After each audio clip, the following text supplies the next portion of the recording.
Welcome to MyLife, Chassidus Applied, episode 83.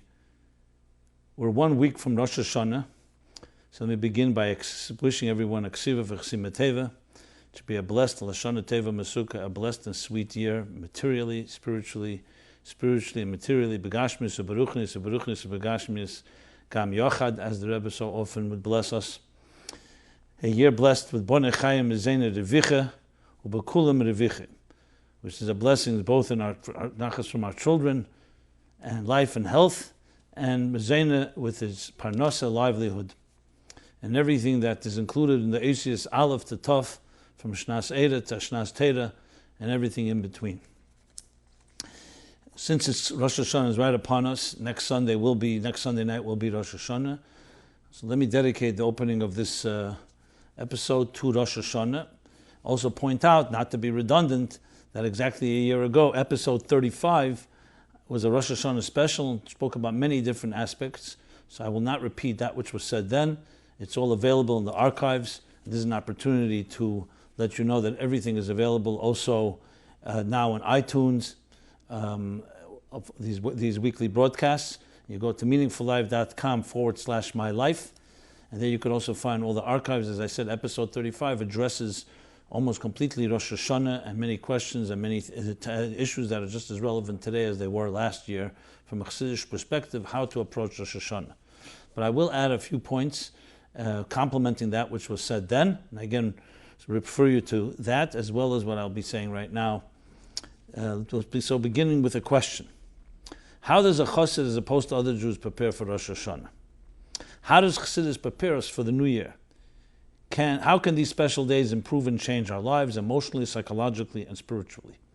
How do we get into the right headspace and heart space to take advantage of the Yom Noraim? So as I said, I addressed it last year at length. A few key points that I'll speak about right now is, let's take one point, which is the Mina Meitzer Karasi Ka Mina Anani Bamerchav Ka, one of the psukim from Tehillim which we say right before with Kiyah Shefer.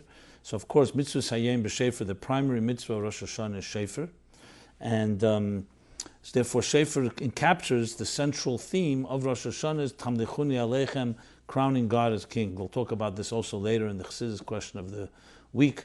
So I'm going to talk about the Tamlichuni Aleichem right now. We'll address that later in this episode. But I want to talk about the Mina Meitz. The Shefer is the shape, the sounds, every aspect of the mitzvah.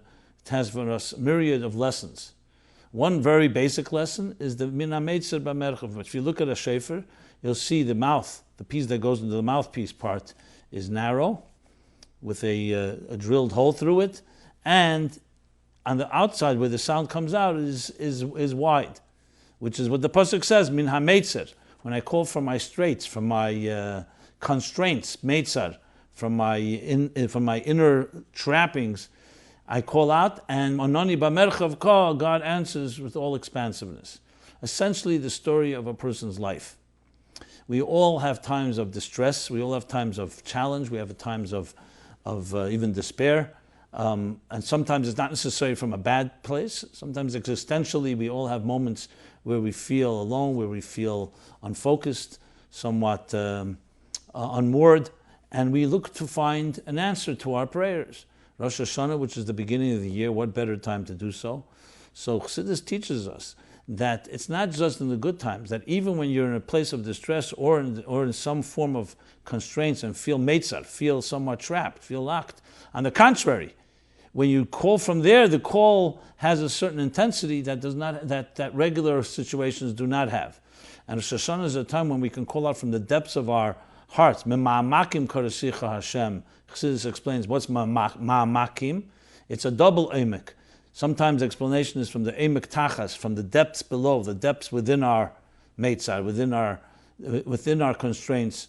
We reach emek reim, which is the highest depths, the depths of above.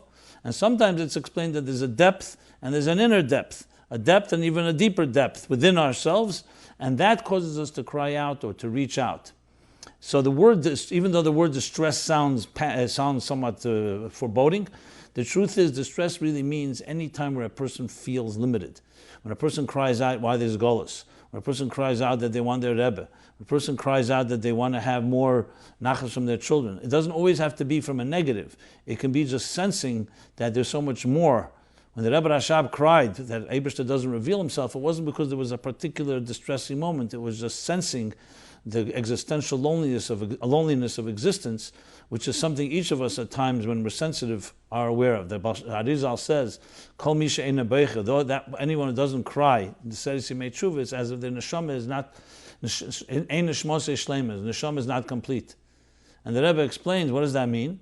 It means because these time when it's a time of kiruv hamoyer ala nitzutz, in the classic example, that the soul is like a spark that orbits all year round, and when it comes closer, Elul and then Tishrei, and closer to the Yom Kippur, to the point of Ne'ilah, Yechidah Sheba Nefesh, the moyer and the nitzutz become very close in their orbit. And when you see when the flame reaches its seat, it comes close to its mother flame, it has a tug. It begins to touch it. So we begin to feel like you see the two flames start reaching toward each other. So that's why in every Yid, in every Jew, there's a sense of longing, a sense of connection, that's particularly in this period of time. And that's an Aseret Yimei Tshuva, when a person doesn't cry. And the tears are not necessarily tears of pain. It's the tears of, sometimes even of joy, it's the tears of awareness and sensitivity and deep sensitivity to a situation. That is essentially the Min HaMeitzah that brings the Anoni B'merchav. So when a person does that sincerely, from their heart, it has unbelievable power to draw down from the most expansive Merchav HaAtzmi, the most expansiveness from the highest places of Bli Gvul Amiti, Ein Sof Amiti, into our personal lives. Another point to be made in general about Rosh Hashanah as well, as we all know that even though Zeh HaYom Tchilas Ma'asecha, we say this is the day, the beginning of our creation, the beginning of Ma'asecha. Chassidus says the question that B'Chof He'el Nivra Elam. 5 days earlier the world was created, 6 days earlier the world was created, on the 25th of Elul. Why is the Yom Tchilas Ma'asecha Rosh Hashanah the 6th day of creation? Because that's when the crown jewel of creation, the purpose of creation, was consummated and fulfilled. The human race, the human being, the birthday of the human race. And that has the power to fulfill the purpose of existence. So day 1, day 2, day 3, day 4, day 5, and the beginning of day 6 was setting the stage, was setting the table, as the Talmud says, as the Gemara, the Mishnah says, for the special guest to come, to then elevate it up, as Adam Arishan and Adam and Chava did that first Rosh Hashanah on Erev Shabbos, that first day of the first Rosh Hashanah, which was the 6th day of creation. So essentially, this is therefore Rosh Hashanah's relevance to each of us and to all human beings, for that matter, is it's our collective human race. It's the collective mission statement. How will you behave? How are you fulfilling your mission in this world? So that same Mishnah asked the question, why was the human being created last? And one, because I just said, because you don't bring a guest to the table and then set the table. First you set the table, then you bring the special guest. But then it continues and gives a second reason, that if a person misbehaves, it says, don't think you're so special. Afili yitush kodmacha.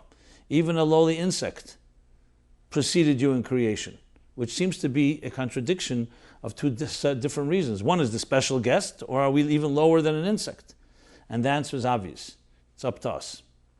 The human being is the only creature on earth that can either elevate the world or destroy the world. Elevate or degrade the world.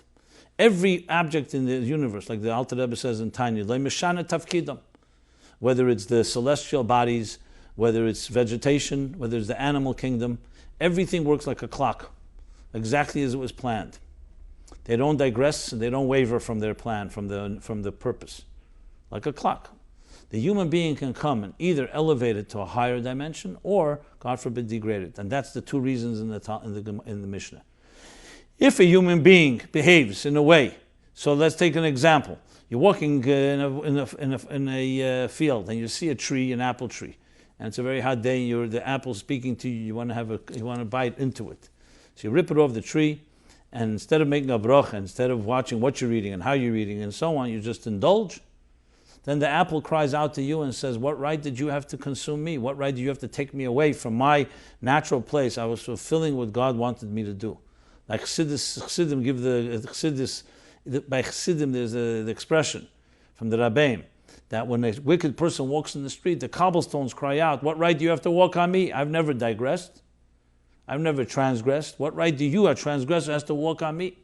So the apple cries out in its own way. What right did you have to consume me for your own indulgence? However, when you take it, make a bracha on it, and you're mechaven kavona to eat the apple, and the strength, the energy you get from it helps you do a mitzvah, helps you help another human being, then the apple thanks you, because while it's hanging on a tree, it could never help another person.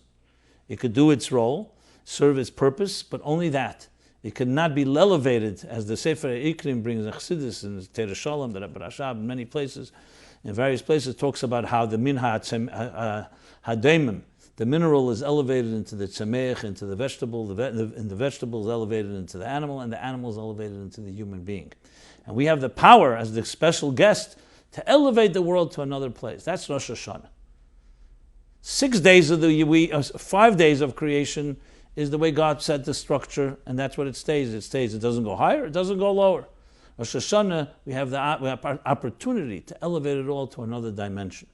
Chassidus elaborates what those dimensions are. Here's not the place to go into all the levels. Here's basically taking Rosh Hashanah to heart, as seeing as personal lessons and messages in the fundamental principles of Rosh Hashanah. In addition, I want to add, especially this year, we all know that when the Rebbe would speak to us before Rosh Hashanah, he's focused, of course, on the general themes, but also on the specific one, which is that we are now concluding a Shnas HaShmita and we're entering a Shnas Hakel. Every 7th year is, of course, the sabbatical, the Shemitah year. Tavshin Ayin He was a Shemitah year, and then we're entering into Tavshin Ayin Vov, which is a Hakel year.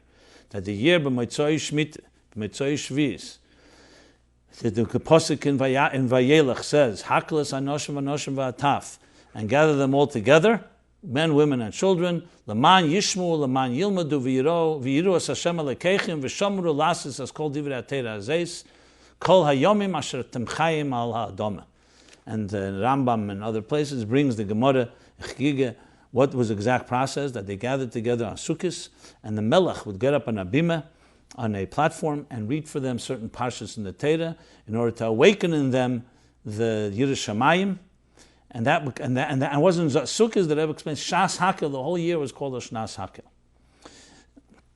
Now the Rebbe's Nesias, there were Tavshin, just to go through the years, Tavshin Yud Gimel was a Shnas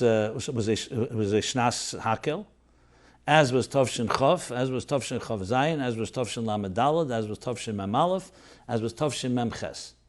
And all those years, what did I count? I counted Yud Gimel, Chav, Chav Zayin, Lamed Daled, Mem Aleph, Mem Ches, 6 Hakels. In all those 6 years, and preceding them, and throughout those years, the Rebbe kocht in Hakel, a central theme, as was known that the Rebbe focused on things that sometimes needed the Mechadesh HaYeshanis, things that sometimes were forgotten somewhat. Hakel is a mitzvah, of course, in the time of the Beis HaMikdash. The Rebbe explains in Tavshin Chav Zayin, also in Tavshin Mem Aleph, as well as in Tavshin Mem Ches, why we don't have a Zecher LaHakel, and there's the different Biurim Al Penigel, and now is not the place to go into it, but I'm referring to the Sichos. So I would definitely encourage all of us, as we approach to Rosh Hashanah, to learn these Sichos. Since there may be quite a few, so let me just point out a few that I think that really capture the theme. Let's start with the Mesichos and Sefer HaSichos Tavshin Mem Ches. This is the last Hakel that Rebbe spoke to us until Bias Mashiach Tzidkenu Begoli. The Mesichos Yud Gimel Tishrei and Shabbos Bereishis, the first and second Farbrengen. That Kvias was on Erev Shabbos. Shabbos Simchas Torah was Erev Shabbos. Rosh Hashanah was the first day of Sukkot was also. Was when they went 3 days. First day of Sukkot Thursday, the second day Friday, and then into Shabbos. The same thing, Shmini Atzeres, Simchas Torah, Shabbos. So this is printed in Sefer HaSichos Tavshin Mem Ches, page 9. Meira Dika Sicha, a collection of the Rebbe's whole approach, and actually brings it down into practical discussion, as was also in the Michtav Kloli, the general letter that the Rebbe would always write during the high holidays. They have the letter of Vov Tishrei Tavshin Mem Ches, as well as the last letter, Chafei El Tavshin Mem Zayin. But especially Vav Tishrei Mem Ches, very similar to the Sikhi, even more elaborate, of how to practically implement Hakel in our lives, in our offices, in communities, and among children. And it's a very powerful Sikha in the specific details of how we should do this all year round, find opportunities, whether it's at our work or at home or in our communities, to find opportunities to do Hakel once a month And the Rebbe goes through details of how to do that. As I said, I'm not going to read it all. Everyone can look it up themselves. And you'll see the details where the Rebbe says, using the Rebbe's words,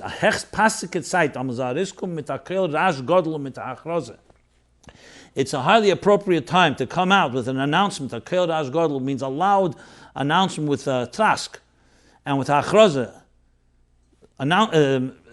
declaring that we give everyone, this year, everyone is given an unbelievable opportunities to do hakel. And he speaks about men, women, and children, as I said, both personally, collectively, communities, and offices. And he even says that to make it even stronger, everyone should fill out a card. That's in that sikha where the Rebbe said to fill out cards with shem v'shem imei, because that makes it even more tangible, and should sign up for this hakel preparation. And the Rebbe even said further, it should be advertised in newspapers. So it should become something that should be done everywhere. Now, it's very clear that these eiros wasn't just for then. It's equally appropriate today, even if not more. We have today the opportunities of the internet that didn't exist to do everything possible to create the concept of hakel, which is, of course, achdus, unity of the people, and unity toward being reawakening our Yiras Hashem through the Torah that's learned and so on. So this is definitely something that is appropriate as we enter this year of hakel. And also the Rebbe would mention often at the end of the year, not often, always, the end of a Shemitah year, that according to the Alter Rebbe, he brings the day that making a prusbul, even those that didn't make the prusbul, which is connected to absolving loans and so on, should do so here at the end of this year. And the Rebbe actually in Tov Shemem Ches said it after the Hataras and the Darim at Rosh Hashana. The Rebbe actually also said the Nusach of prusbul based on this day. And the Rebbe would also announce it with printed in Likutei Sichos and so on. As I said, time is limited, so I wish I could talk a lot more about this, but that's one thing I think very important. In Tov Shemem, actually, in a sikha to the children, Yudal El Tov Shemem, the Rebbe actually even announced and asked, personal request, that there should be 3 hakels done for the children, especially one before Rosh Hashana, second between Rosh Hashana, between Rosh Hashana and Yom Kippur, and the third during the days of Sukkot. Again, a relevant Torah in the Sikha of Yudal El to the children, which is also Muga and printed at the end of volume 24 in Likutei Sichos. Finally, I want to add one more thing, L'chvivusa de Milsa. I remember very vividly, I began writing Fabrengens. My zechus was to begin writing Hanochas and being a Chazer. I started with earlier in Lamed Vov, but writing Hanochas officially, Tov Shin Mem. So Tov Shin Mem was, of course, a very powerful year, but Tov Shin Mem Aleph would outshine them all. Tov Shin Mem Aleph, besides the fact that every Shabbos was a Fabrengen, and not just a Fabrengen, a long Fabrengen, Tov Shin Mem Aleph was a Shnas Hakel. And Shnas Hakel, that was the year that Rebbe began speaking every night Sukkos, and the Rebbe Fabrengen every Shabbos. And it was clear at the time, it was, without ever stating it befedish, that it was like the Melech and the Bimah, both Sukkos speaking to us every night of Sukkos, which is when the mitzvah of Hakel is actually performed. And throughout the year, every Shabbos was a Fabrengen. Even Pesach that year was Erev Shabbos, and no one thought there'd be a Fabrengen Erev Shabbos Pesach because of all the different customs and Yonim, the challenges. You daven early, etc. Many people missed the Fabrengen, but that year was a Fabrengen too at 1:30. That year, Tov Shemem Aleph. Every Shabbos was a Fabrengen. It was a Shnas Hakel, and in more than ways than one, you saw the Hakel Begoli by the Rebbe as he launched many new in Yonim, many new campaigns, and of course the Hakel campaign, the Rebbe himself, through those Fabrengens. There's a very fascinating sikh of Rosh Hashana Tov Shemem Aleph that I had the schus to write as the Hanocha, and the Rebbe, from the rare times where he actually said that sikh should become the Likutei Sichos of that week, and that too is printed in Chelik Yud Tes in the Hesofis. You'll see the sikh of Rosh Hashana Tov Shemem Aleph, a very interesting sikh in its own right. Okay, so now that we covered Hakel, let us move on to some more questions regarding the Rosh Hashanah that came in, and then go through the other questions of this week's episode. The davening on Rosh Hashanah is really long and unfamiliar. Is it really practical to read all that while being dynamic and personally passionate? Is there a way to go beyond lip service? I recall, I believe that I spoke about this in episode 35, and probably a number of other times about prayers. There's a din in Hilchos Yom Kippur from the Alter Rebbe, that better to say a tefillah b'kavana than to just say it all without. And the Rebbe himself focuses on it in a number of places. Obviously, that's why we have a shliach tzibur. We daven with a minyan, so shliach tzibur can cover the kavanas that some of us may not cover. The fact of the matter is, it's almost impossible for a Noshim Karkenu to read every word in Tefillah of Rosh Hashanah with a full kavanah. To read it all is relatively easy, but to read it all with kavanah is very difficult to imagine. So the point would be as follows. Read, obviously, the Tefillahs, because that's part of what the formula is. Sometimes you understand it, sometimes you don't. But then focus on 2 or 3 Tefillahs, if more possible, that you completely put your heart into and take the time. Take a half hour, take 15 minutes, take 20 minutes, whatever it is, whether it's Shema, whether it's a special Rosh Hashanah Tefillah, Malchus, Zechrei Shefres, or the Psukim around the Tia Shefer, and focus on it. I don't think we have to beat ourselves up and demand and expect of ourselves things that are unrealistic. Everything, Rachmana Liba Boy, the Eibishter wants your heart. Tefillah is Aveda Shebelev. It all begins by being sincere, by being honest, by being open, emoting. Think of God sitting right across you, and you could say anything you want to him. That's how you have to think of it, in a personal way, with a personal voice. Now, the Hebrew, of course, and I've discussed this in previous episodes, has a certain power to it, just like Havdil musical notes has power. That's the formula that has been time-tested, has already paved the way. David HaMelech requested, and God granted him that these words should have power. So when we say those words, it has extra power. But don't be afraid to say it in your own language, in addition to that. So I'm not going to say that one should not do any lip service at all, because frankly, you want to say the whole davening and say to the Eibishter, please, you fill in the kavonas, I'll do the best I can. But at the same time, to do our best by choosing a few prayers and not being intimidated or not being in any way feel anyone criticizing is between you and God and no one else's business. And speak from your heart, just like you'd speak to someone you care about or cares about you, and open up your heart and ask for whatever it is that you ask in whatever language you like. The most important thing, especially from a Chassidic point of view, the question was asked as a Chassid, is this is not about guilt, superstition, about making a deal with God. It's about a relationship. Remember, the Eibishter wants a relationship with us. Honesty in a relationship is more important than anything. As they say, trust in a relationship is not built on perfection, it's built on accountability. When you have accountability and you demonstrate it in a real way, that's when you have God's attention and God will listen. If you try to fake it and say, I make believe I'm perfect, or make believe you don't have any problems, or whatever it is, which we often do with others, then obviously it speaks for itself what that means. In my book, 60 Days, if you wish, you can go, there's a special prayer section where I spell out in detail what is prayer. It's actually called Beyond Lip Service, and describing also the Rosh Hashanah Yom Kippur Tefillahs, and helping define how one sets your mind, your heart, to create the space for tefillah, praying properly, and actually there's certain intentions and certain meanings behind the structure of Rosh Hashanah tefillahs and so on. Many of us don't even know that the structure is a very eloquent and poetic structure which reflects the structure of our lives. So definitely a good asset and tool to use the book 60 Days on this topic.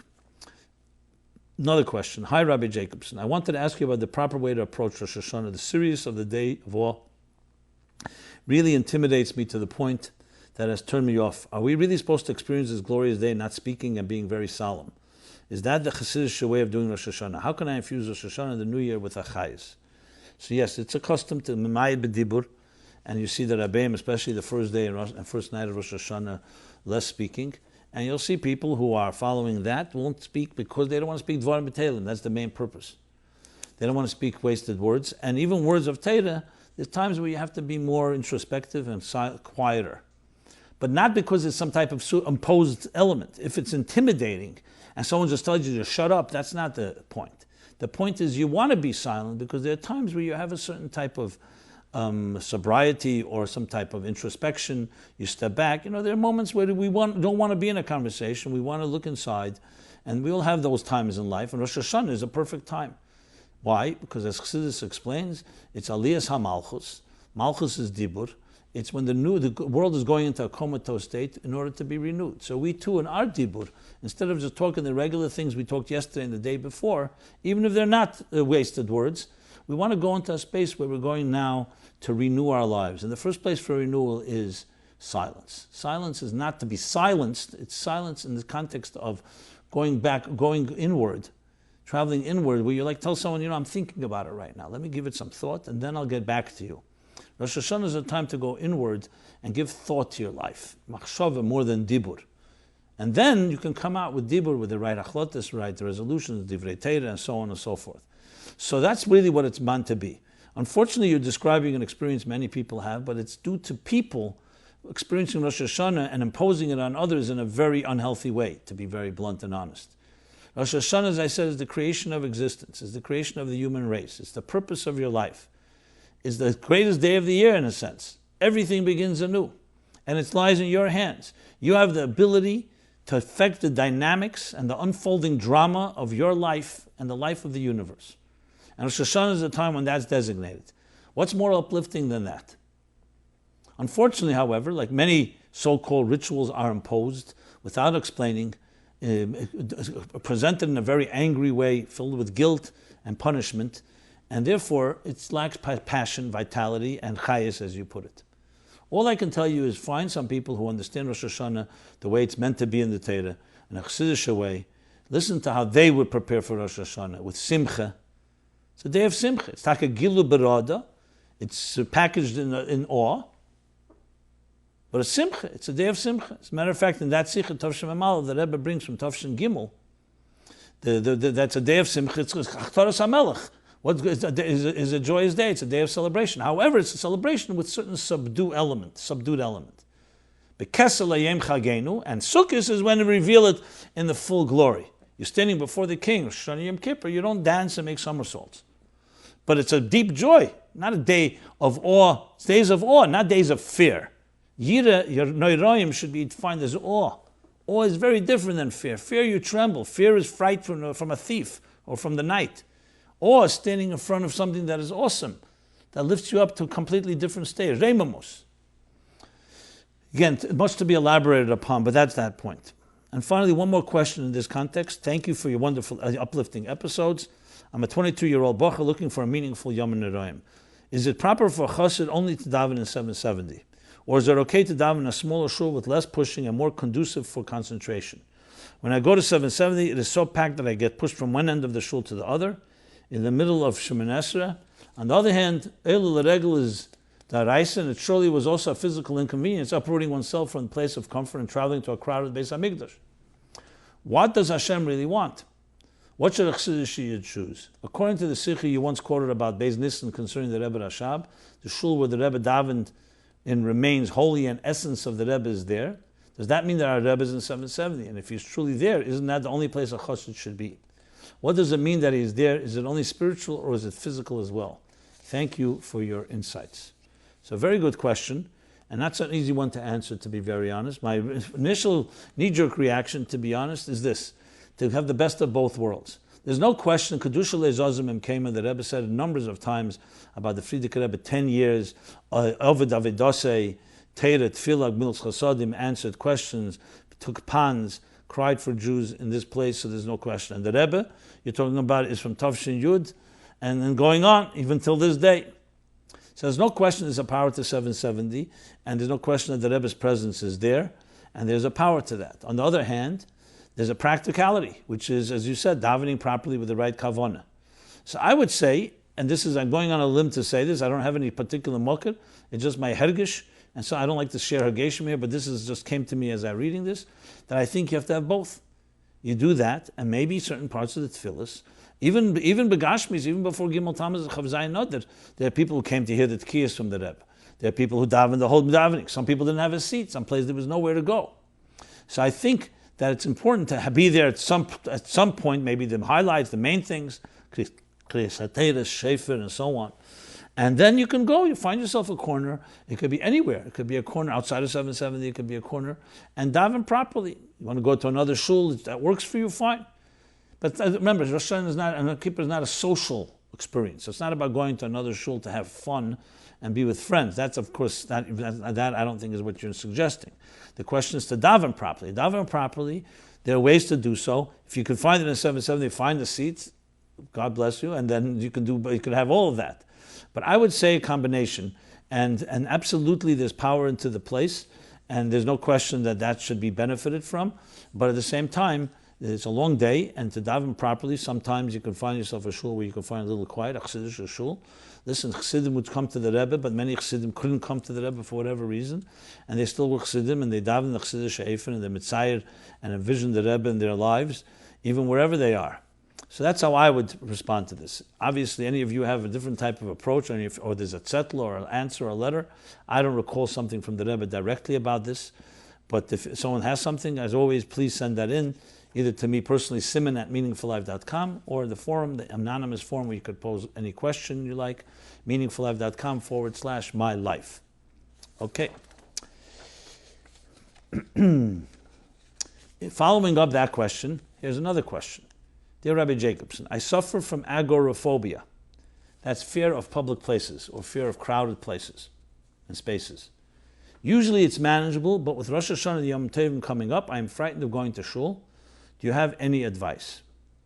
So Ashgocha Pratis, yes, not this, I don't need my own advice, and so I usually don't give anyway here. The Rebbe himself answered this question. So recently an Igris Kedesh came out from the Rebbe, Tov Shel Lamed Vav Lamed Zayin. So here's a letter. The letter is dated Zayin Gimel Tishrei Hey Tov Shel Lamed Zayin.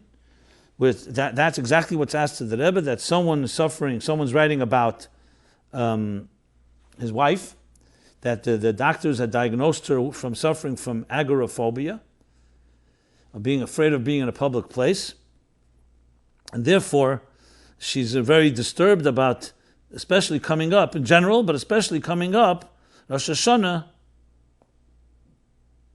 the upcoming Shemana, and that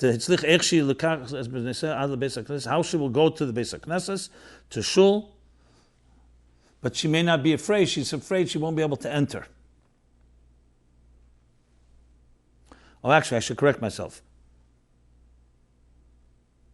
She actually brought herself to go to the shul, but she couldn't come into the shul. Now that Yom Kippur is coming, that's why the answer is Gimel Tishrei, after Rosh Hashanah. Now that Yom Kippur is coming, and she's just imagining what situation will be, she's very, very terrified. And she's asking the Rebbe's Eitzah and Bracha. So this is printed in the page, Kuf Samach Gimel, as I said, the dated Gimel Tishrei Tov Shel Lamed Zayin. The Rebbe's answer. Tisachis lematzava easy, which means relate to her situation in an easy way. Don't make this a whole issue. Zeisemeres, which means, one, know that there are many that suffer from this problem and they live peaceful and calm lives. One. Number two, when she needs to go to an ulam, to a hall, to any public place, to Beis HaKnesses b'Yom Kippur, to a shul on Yom Kippur, if it's easy for her to do, she should do so. And if not, she should not go to war with herself and not force herself at all to do this. And she should stay at home and daven at home at the same time when the minyan, the tzibur, is davening in shul. The ein lasses gewalt mezeh. And don't make a gewalt, don't make it a whole gewalt. Like the Rebbe said in the beginning, easy. Then the Rebbe writes Beis, this is Aleph. You should be frum more than you were till now. You should be more frum than till now. And that will strengthen your betochen, your trust in Hashem. And that will also diminish her concerns. Shari Hashem shemra, because Hashem, God protects her. Including also this issue with agoraphobia. And ask let's see. So you have a direct answer from the Rebbe, which of course is so consistent with the Rebbe's approach to many things, not to make a whole fuss out of it. The fuss itself, of course, makes it more disturbing and can aggravate the condition. So even Yom Kippur, if it's easy for her to do it. If not, don't, and daven at home and calm and so on. So this again is a letter that, as I said, can be applied to many situations. And thank God it answers this question directly without needing any further interpretation. Of course, this itself can be understood and analyzed, but suffice it with that. Let us move to a subject which I was going to address last week and make sure not to miss it because a number of people have been asking this. I'm surprised after 83 episodes this hasn't come up until now. I have addressed parents and children and so on, shidduchim, but here's the issue of an intrusive mother-in-law. Question 1. My mother is upset why my wife doesn't call her, rarely calls her. My wife says she feels that my mother constantly questions her in the way she does, how she does things. I'm stuck in the middle between the two. I told my mother not to speak with her, with my wife that is, about how she does things, just to keep the conversations superficial, about weather, casual chatting, etc. My mother won't accept this. She says such a relationship that's superficial she has with neighbors. But a daughter-in-law deserves a deeper relationship. What's the best way to go about this? Okay, question number 2. My wife's mother is a sweet lady to most people that know her superficially. However, she's the most negative person I've ever met. And when it comes to her children, she's often domineering, controlling, and overly critical. This becomes an issue every time she comes over, staying at our house for extended periods, a couple of weeks at a time. She constantly criticizes me to my wife and always finds faults. My wife loves her mother and overlooks her negative tendencies when directed at her. However, she overly idealizes her mother as a truth seeker and finds her insightful. Every time my mother-in-law comes, she causes shalom bias problems, and I can't understand how my wife doesn't see through her mother's broken prism of view. We are married for years now, and no matter what I say, my wife just buys into her mother's poison. What advice do you have? Okay.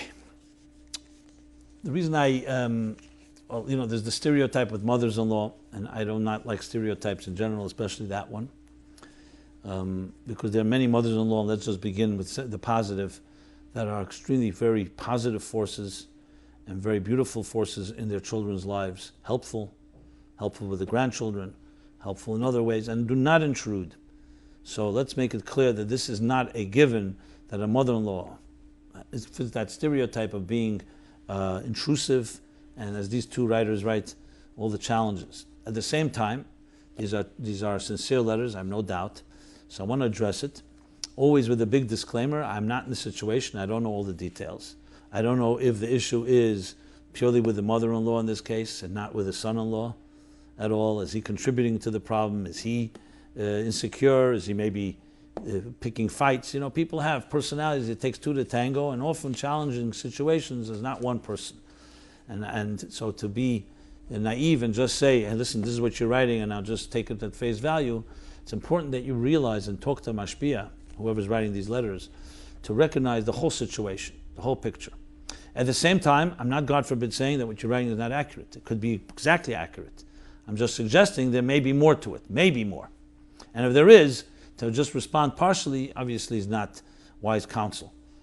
But in context of what's being said here, and assuming that you're describing it exactly the way it is, let me say a few following points. And this really is a general law, a general methodology that we learn from Chassidus in general, the Rebbe in particular, about problems.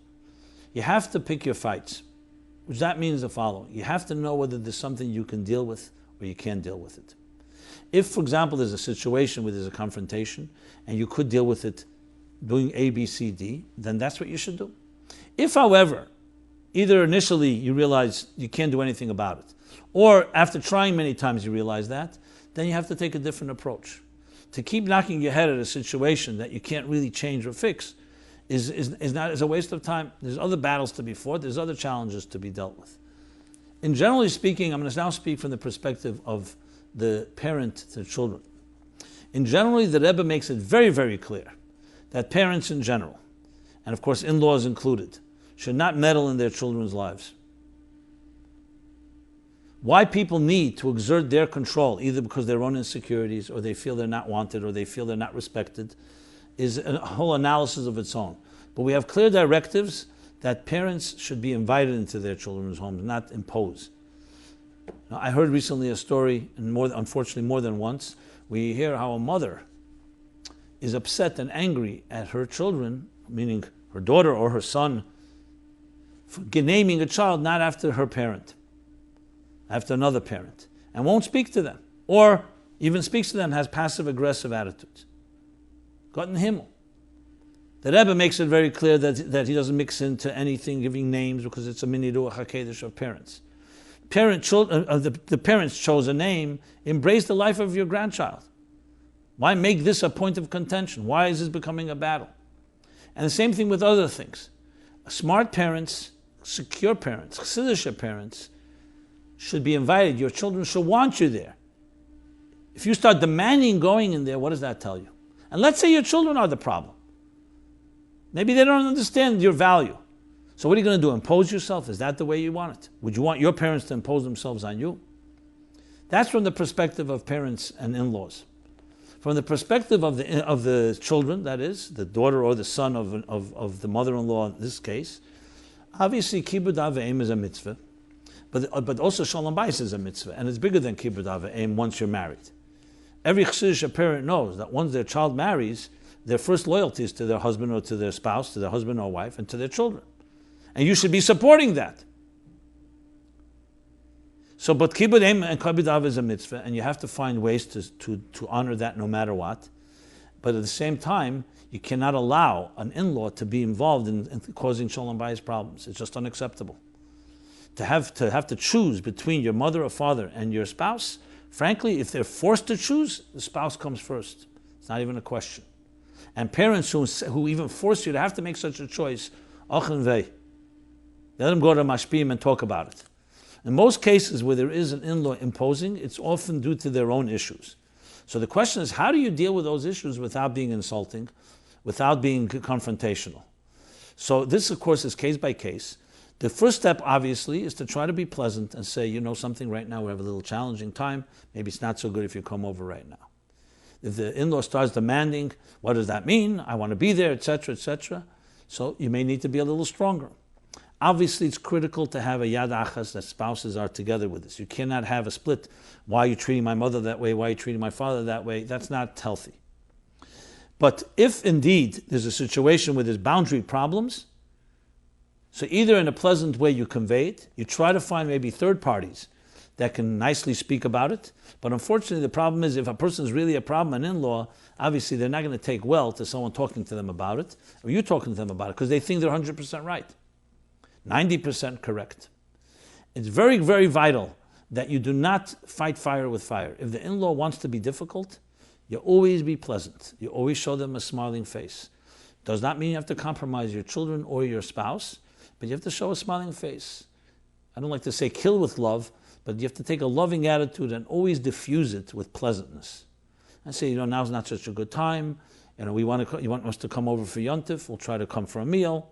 You have to create boundaries. Now, it's always best, obviously, to be able to talk about it, but if you can't talk about it, then you just have to do what you have to do, and do it in a pleasant, b'darkei neim and b'darkei shalom.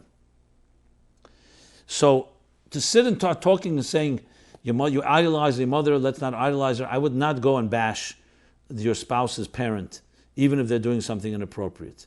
You have to have some wise way, maybe you need a third party, a mentor, a mashpia, to help the husband and wife talk about it in a pleasant way. But the wife should not feel that, the husband in this case, should not feel that he has to fight with his wife about his mother. And the wife should not feel that critical. You should be able to talk about it in a decent, pleasant way, like you talk about any given topic. Now, of course, you have situations where children are unhealthily bound to their parents, and they impose that upon their spouse. So then you may need professional help to deal with that. If you could deal with it on your own, great. But if you can't, you probably need a third party to deal with those boundary issues. As far as a mother-in-law wants to speak more superficially, you know something? If the spouse says, if your mother says, your wife, I can't speak to, she wants us to have a deeper relationship, you have to say to her, look, you're my mother, your relationship with me. You have to develop a relationship with my spouse. I can't impose it on her. Maybe you begin by having a more superficial. Anyone that insists, I want to have more than superficial, it takes two to have a conversation and a relationship. So there goes back again. Anyone that's trying to impose themselves is always an unhealthy situation. Now, I'm sure there's more on this topic to be discussed, but again, I have to limit it because of other topics. So let us go to next topic. Why does God need us to thank Him all the time? So I guess this fits into the discussion before about tefillah and prayer, Rosh Hashana especially, where we're ma'arich many more times about thanking God. So here's the question here. Just traveling and getting on a plane, I remembered to say tefillas haderech. As I started to read, that little voice inside began to question, if you don't say it, will the plane crash? God forbid. I added the God forbid. Will the flight be delayed and will I miss my connection? Will there be turbulence? I told the voice, no, that's not what it's about. The prayer talks about wild beasts, not crashing planes. Okay, it's about thanking Hashem for the opportunity to fly, the health, resources, occasions, and the blessings that God gives us. The little voice began to laugh. How many times a day does Hashem need to be acknowledged and thanked? You just finished Mincha. Should that not carry your appreciation to Him for a while? Really, isn't it a bit possessive? Are we overdoing it a bit? Okay. Well, does God need us to thank Him all the time? As a matter of fact, there's a Gemara in Brachas that says, if you say praise, Hallel, every day, is as if you're insulting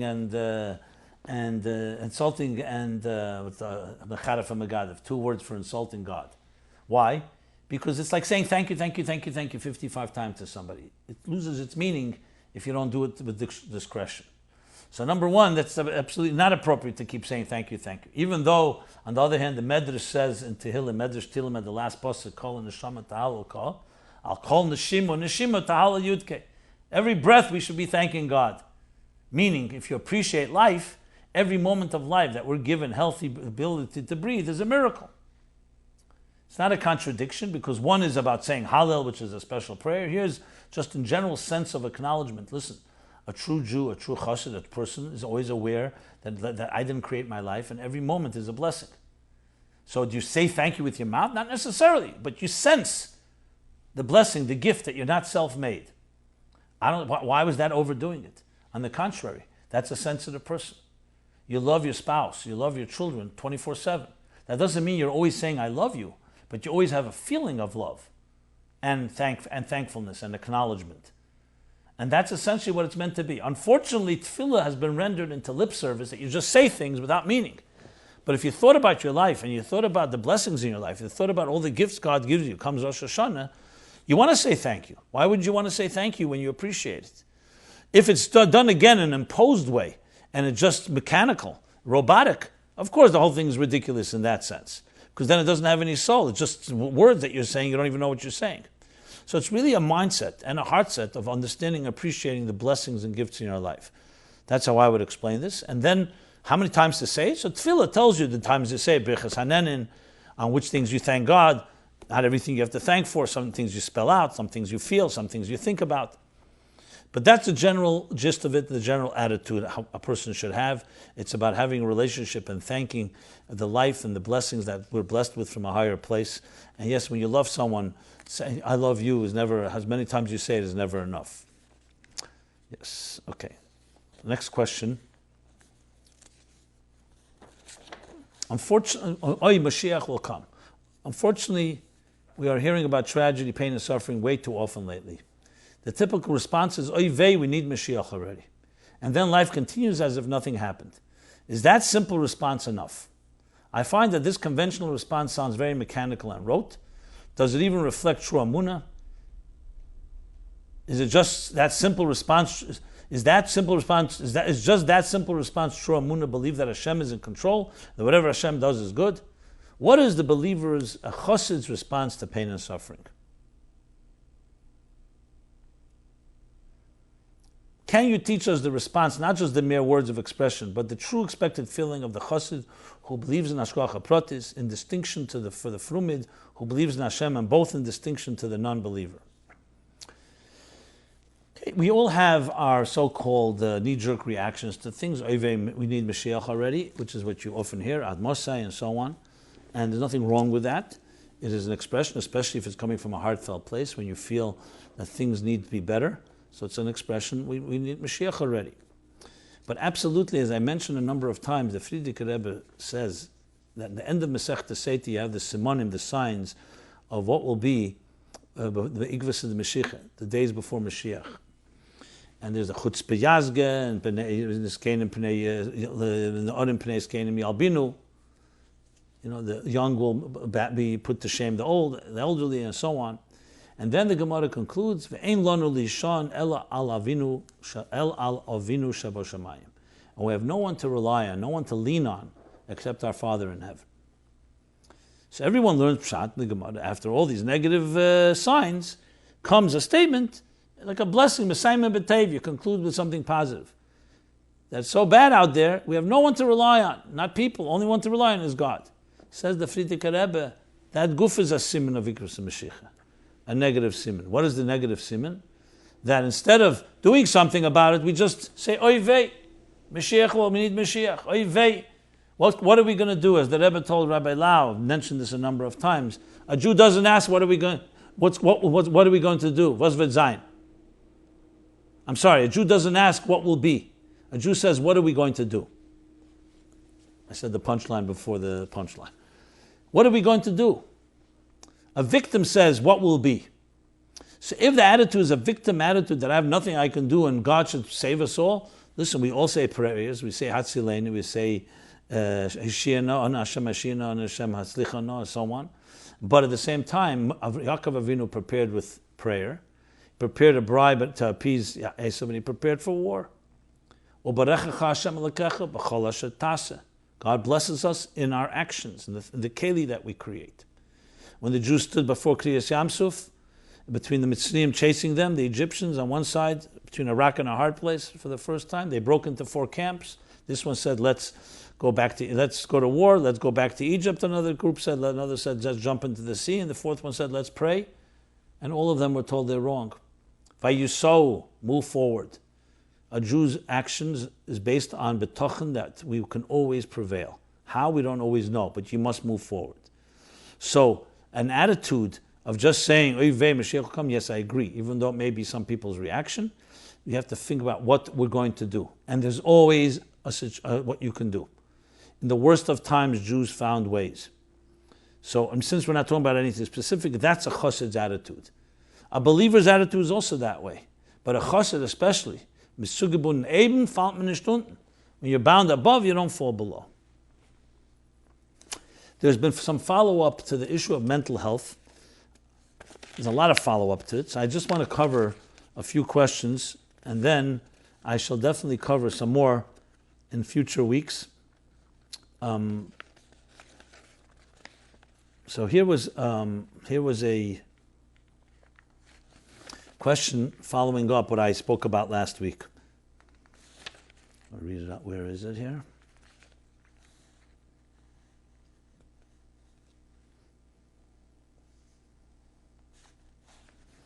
That following up the discussion about mental health, where you spoke about last week about the fact that there are different dimensions of a person's faculties, including mental and emotional faculties. There's the revealed faculties, there's the concealed faculties, there's the keches nalomim, there's keches hiyulim, there's keches primim, there's keches atzmim, there's keches aklulim benefesh, nefesh nesa keches. Meaning there's different dimensions of those faculties, and any impairment or any handicap or any type of disorder is on lower levels. So the question is it possible, according to Chassidus, the way you explained it, to open up channels from the more unconscious faculties to draw from them to the more conscious faculties that have been compromised? So I believe I hinted to the fact that absolutely. My point was in discussing that, number one, from a Chassidic point of view, you get a map of the mental and health of a human being, both conscious and superconscious, in ways that you will not get in just secular psychology. So number one, recognizing that there are deeper dimensions that are always intact, neshamash and asata b'taheri. And number two, which I'm emphasizing now based on this question, that you actually can draw from there. Now, I am not suggesting that's why nitna reshus l'reifa l'rapis. Of course you can draw from there, but we're also given, doctors were given power and permission and power to be the ones that either, whether it's through medication or other forms of intervention and therapies, to draw from those energies. I was suggesting that if we put our heads together and you have the best of Chassidic masters and understanders of Chassidus and the best out there in psychology, you can develop new modalities that are unprecedented and revolutionary in how it can affect our health, to go from a healthy place where there's a seamlessness, the way it was before Chet Sadas. I discussed Lifnei Tzimtzum, and it was pointed out to me that in general you can just explain it in the context of a pure seamless state, and then how that becomes distorted, and absolutely correct things on different levels, so that way the flow can go from the deepest part of the nefesh all the way to the gilu keches gluyim, and in some way compensate for, or even heal the blocked or distorted channels that affect mental and emotional illness. But of course, this has to be done very carefully and not in any way replacing medical and professionals that are necessary to be involved in any process of this nature, especially when you're dealing with more clinical types of mental and emotional disorders. There were a few more questions about the topic. Let me read one more. I said I can't cover them all. Personality disorders. There are innocent people under the negative toxic influence and toxic power of those with narcissistic personality disorder and borderline personality disorder. PD, which is personality disorder, is horrific to people's lives. It is so tricky because in communities tight-knit such as the Jewish ones, those with NPD, that's narcissistic personality disorder, can suppress these people with threats of spreading negative rumors and more. How can we help this? How can we be pragmatic as well as to educate people how to recognize PD, personality disorder? I'm seeing people's lives being destroyed right in front of a community who doesn't know what's happening, and the people don't know what's happening to them. Yep, that's very true. There's a lot of ignorance, and that's exactly why I'm talking about this topic. Because awareness is half the cure. I've seen families, communities, and individuals literally suffering in the worst possible way, and they don't have to suffer that way. I'm not saying everything can be corrected, but so much of it is collateral damage because people don't know what the problem is. Imagine someone having, God forbid, a terrible illness, and they completely don't know they have it. And they think all the symptoms are just coming from nowhere. When it comes to mental and emotional issues, as I mentioned, the stigma is very deep, and that's why it's even more important to identify. Whenever you speak to someone that you know, that you care about, it's important to eliminate the possibility of any of these disorders being a factor. Because if you don't eliminate it, and it is a factor, you can beat your head against the wall, unless you address it the way it is, and identifying clearly this is the problem, it can cause a lot more problems, as I'm mentioning. So by all means, anyone in a situation where there's some type of dysfunctionality, some type of stressful situation, dysfunctional situation at home, with a spouse, with children and so on, very important to go to a doctor, a competent, the Refi did, someone that knows you, who can give you a diagnosis, should there be one. At least eliminate that possibility so we know that's not the cause. And this is true across the board. What's there to lose? You want to eliminate that element. It could be a mild form of depression, it could be a mild form of bipolar, it could be the disorders that mentioned here, which sometimes are more severe, but it's critical to identify. That doesn't always mean you heal it all, but at least you know what you're dealing with. So by all means, there should be a campaign. I don't think this has to be advertised everywhere. It has to be done with discretion in ways that are respectful. But by all means, that we should know, especially quietly, in your own family, someone that you may have a neighbor or somewhere that you feel you can be of help, to point out that maybe something needs to be looked at here. Just like you would see somebody, God forbid, bleeding, and nothing they do that they gets rid of the bleeding, or they have chronic pain, or some other issue going on. You don't ignore these things. Halavai, you find out there's nothing to be worried about and just something regular course. Then you have to find other causes behind it. But it's critical to have mental awareness. We must be aware of these issues, and they absolutely do affect families and homes and communities and so on. So there are more questions on this family of issues of mental health. I'll just have to reserve them for coming weeks. So just see it as an ongoing series simply due to the importance of the issue. I do want to go to the Chassidus question of the week and then to the essays, as if we've been doing the last few weeks. So let's go over to the Chassidus question of the week, which is a Rosh Hashana related question, a very good, solid question that was asked. And that is God ruling over us or dwelling within us? One of the most famous and fundamental concepts taught in Chassidus is that the purpose of creation is to make a dire betachtenim. That's the Medrash, a divine home for God in the lowest of worlds. That's a Medrash Tanchuma that the Alter Rebbe bases on Perek Lamed Vav, a fundamental Perek, and that is Nesava Kadosh Baruch Hu liyisle Yisborach dire betachtenim. Yisborach the Rebbe Rasha adds. The Rebbe explains it in Chelik Chovtes L'Kutei Sichos. And what is the word?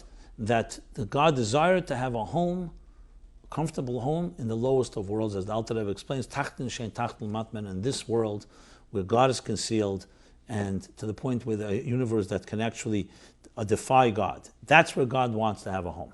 Okay.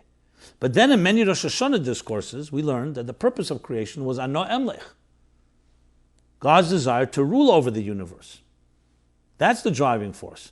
Thus, as Rosh Hashanah begins, the entire world enters a comatose state, awaiting our service on Rosh Hashana primarily through sounding the shofar, as the Alter Rebbe explains in the Geras Hakedesh Simin Yud Daled, to crown God as king, accept his sovereignty over us, thereby awakening and stimulating anew his divine desire for creating and ruling over existence.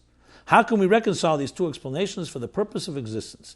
The former reason is about Hashem dwelling among us, while the latter reason emphasizes God ruling over us as our king. Dwelling among us like one dwells in their home implies a warm and close relationship, while crowning and subjugating oneself to a king suggests a distant and awe-filled experience. Indeed, the king does not dwell among us, he dwells in his palace. So it's an excellent question, and it really comes down to revisiting and understanding what does it mean that God wants to rule over us. Think about it for a moment. We're not in the same league. God created us, sustains us. Everything about us is because God put us here. He wants to rule over something that he himself put there. Is this a game? What's the point of that? So clearly ruling is not the way we usually think of control and rule as a king among a mortal king among mortals, but there's a deeper meaning to what Malchus is. Ano emlech, as you said, tamlichuni aleichem. And additionally, we have to also understand what it means to create a home for God. So Chassidus explains, that it has two elements to it. Dira implies dira leila atzmusei, because in a home is a place where you can be yourself. You can kick off your shoes, the moshel. This is where you don't need to have your defense mechanisms up. You're at home, you're comfortable in a healthy home. In the street, at work, outside, you need to put on different faces and have different tools and different defense mechanisms to deal with the different people you encounter. At home, you're supposed to be completely yourself. So your atzmus is revealed, the way you really are, completely comfortable. At the same time, it's betachtenim. Tachtenim is the exact opposite of comfort for God. Why? Because tachtenim implies, as the Alter Rebbe explains, a place that's not comfortable. It's not Atzilus, it's not the Beis HaMikdash, it's not Gan Eden. It's a world that's moli klippus v'sitra achre. It's filled with klippus v'sitra achre. To the point that they cry out, Ani v'af se'ed me and nothing else. They actually defy and deny God's existence. Yet that's the place where Hashem wants to be comfortable. How do you explain that? It's far easier to be comfortable, as I said, in God's palace. Like the king in God's palace. So you need to have something here to transform the world. That means that Tachtenim has to subjugate itself with a healthy form of bittul, where they accept the authority and they accept the sovereignty of the divine. So the Kabbalah's Malchus and the idea of Malchus, which is Berotzen Kiblu Aleim, it's Berotzen, not Memshala. It's not forcing upon it because you need the Tachtenim, Begidrei Tachtenim. They should themselves embrace it, but at the same time, they have to embrace something higher than themselves, or else they'll never meet. If you want the Eibishter to become comfortable in Klippas, God forbid, you need to take a world that initially is, let's put it this way, is an untamed world, like a jungle. You need to tame the elements, refine them, and turn them into a place that can be God's palace. So you can reconcile it very simply. It's both purposes. The purpose, initially, you need to have the bittul of the world to accept something greater than itself, the melech. So melech here doesn't mean to rule. Melech means that there's an authority, that there's a higher presence, and it's not that we define ourselves or control ourselves and we're not the center of the universe. Then God begins to be able to rest here, first as a melech, and then becomes his palace, where he's comfortable with us. And that's why you find in Chassidus the constant language, like Samach Vov built on, Ben Shanasa Eved. A Ben is comfortable with God, but then he has to become an Eved. An Eved, that means like an Eved to a melech, accept something greater than himself. That's the difference between Sevav Kalam and Mamala Kalam is the Dira B'Tachtenim and the Primius, the warmth, the closeness. But then you have to have the awe that comes from Sevav Kalam. That's like Ava and Yira. Ava is the closeness, the Yira is the awe. So Yom Neroyim, Rosh Hashanah Kippur is more the awe, the Melech. We say a Melech HaKadosh and so on. And then comes Sukkot, which is Bekesnim Chagain, the revelation. Then it comes B'Yamini Techapkeni. Smeli Tachas L'Reishi is the Gvura, Yira, Neroyim, Gilu Barada, where it's more concealed. Then comes the revelation, and then the Ava, the closeness, when you celebrate. So both are correct and both are necessary in the process of transforming Tachtenim to make it a home to the king himself, but first begins by accepting the king, Tamnechuni Aleichem, and then making him comfortable as if we're his own children, which is why we're both children and Avadim Em kabodim, em ka'avodim. Both come together and join together, and that's through Atzmus, which joins Seviv and Mamala. So you have all three, as the Samavov explains at the end, Malchus, Zechrein, and Shefris, or the combination of all three. Mamala, which is Primius, Seviv, which is distance, and Makif, and then the Atzmus, which joins them both together in one fusion. The MyLife essays, 3 essays, and will be brief because of time, 2 in Hebrew, 1 in English this week. The first one is Converting Weaknesses into Strengths, Chassidus Approach to Hyperactivity, by Chaim Hillel Kirenberg, age 30, Keil Jungerman, Cholon, Eretz Yisrael. Nice essay. They're all posted, as I say every week, at meaningfullife.com/mylife/contest. And if you subscribe to our weekly newsletter, we post every week a new essay. This one basically is coming to explain the world is suffering from different situations and different problems.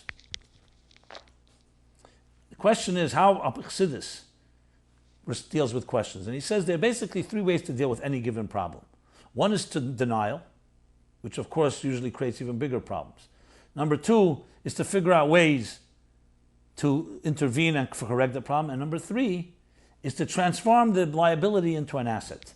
And he says, in this essay, we will discuss the third option, which is the way of Chassidus, to recognize how the problem was always meant to be a part of a solution, and that's the whole reason it was sent our way, and that's why transforming it, not just tempering it, not just denying it, way one, not just tempering and dealing with it, but actually transforming it. And he uses the example with children suffering from dealing with hyperactivity. So there are the approaches where they take Ritalin, or there's denial, just avoiding it. There's taking Ritalin and other therapeutic interventions. And he quoting from the Rebbe in the Likutei Sichos with in Chelik Tezvav, where he talks about how secular science is part of bringing Mashiach, seeing in everything the divine process, seeing the Achdus in everything. So that means you could also see in any given situation, even negative things, as he brings from the Likutei Sichos Chelik Hey, even from a negative experience, even a sin, even though the sin itself is hyperactivity, but the yerida that comes from it is something that we all can use to elevate us to a greater place. And when you do elevate the person to a greater place, you realize that the problem is actually part of the solution.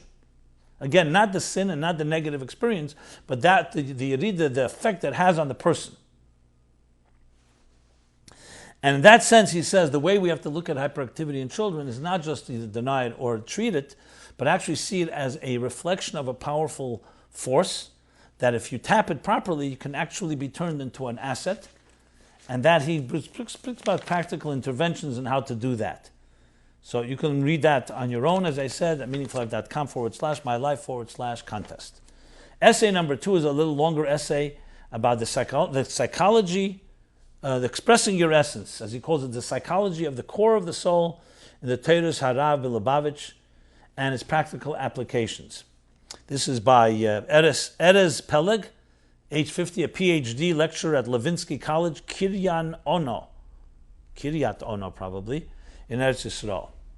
And here he goes into a whole discussion, what essentially is the idea of the psychology of the essence of the soul according to Chassidus, and how we can tap into it in dealing with issues in our times, and what are exactly practical applications. It's harder to sum up because it's a longer essay, but I'll just give you briefly a few points.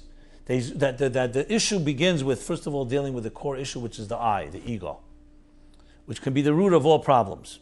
How Chassidus talks about how you channel that ego, not annihilating it, but channeling it to a higher cause. And he brings a maimer from the Rebbe in Sefer Maimorim, I believe, Melukot.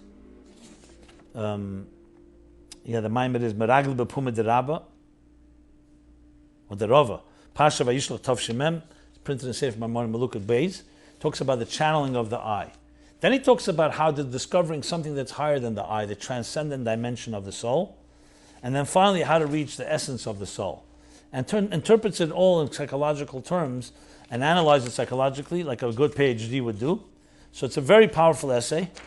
And my assumption why I did not get the highest scores from among the winners is perhaps because the analysis of it's more of a psychological overview of Chassidus as opposed to analysis of a particular maimer. But it definitely, in my opinion, fits into a very strong presentation that can be very much part of what Applied Chassidus is, a real model. And I intend to get in contact with this doctor and discuss this further with him, how this can be turned into it's a modality that perhaps we can all benefit from. And finally, essay number 3, Finding Inner Peace, by Chana Engel, age 21, Maya Not, Melbourne, Australia. This is based on the Maimer of Echolzul Ranat, Tafresh Nun Tes, from the Rebbe Rashab. Talks about Achdus. And in a very practical way, applies it all to sibling rivalry, business disagreements, personal conflicts, and so on. How the Chassidus tells us how to deal with it. And of course, again, it goes through 3 approaches, where 2 parties come to a compromise, where each one benefits and sacrifices. The second approach, that one person completely, you defer to one approach or not to the other, where one is completely ignored. And the third is to find a deeper connection that both parties see as being benefit, and you don't need to compromise and so on. She brings an example of conflict between work and home. Your boss wants you to work later, your wife wants you or your spouse wants you to come home earlier. And deals with how do you apply these 3 principles and how a cholzu, the Achdus principle, the third approach, can find a way to find a common denominator which doesn't have to compromise either of them by understanding the deeper purpose within both of them. So again, a very good essay. Congratulations to this essay and the other essays. And with that, we conclude the essay review. And let me conclude, again, being that next Sunday will be Rosh Hashanah, so there won't be an episode next Sunday night. Obviously, it's Yom Tov. The following week there will be one, because it's between Rosh Hashanah and Yom Kippur. There'll be a special Yom Kippur discussion as well. And then, of course, the Sunday after that will be Sukkot, and then Shmini Atzeres. There won't be episodes then as well. I'll announce that the next episode. So the next week will not be a MyLife Chassidus Applied. Actually, we'll have the real thing, Rosh Hashanah, Hachtaras HaMelech. And with that, I want to wish everyone a Ksiva v'Chsima Teva. May the Tfilas Rosh Hashanah go up to the proper place. May they pierce the heavens. May the Kel Shefer, Ashrei Yedei Surua, not Teikei Surua, Yedei Surua.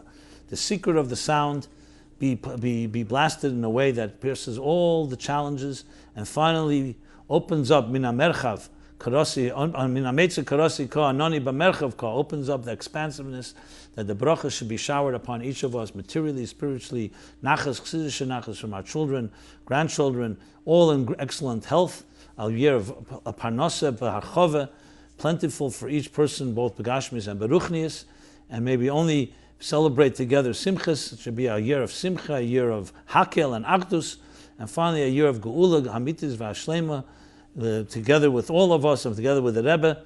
Everyone have a very good Gebenchte Yar.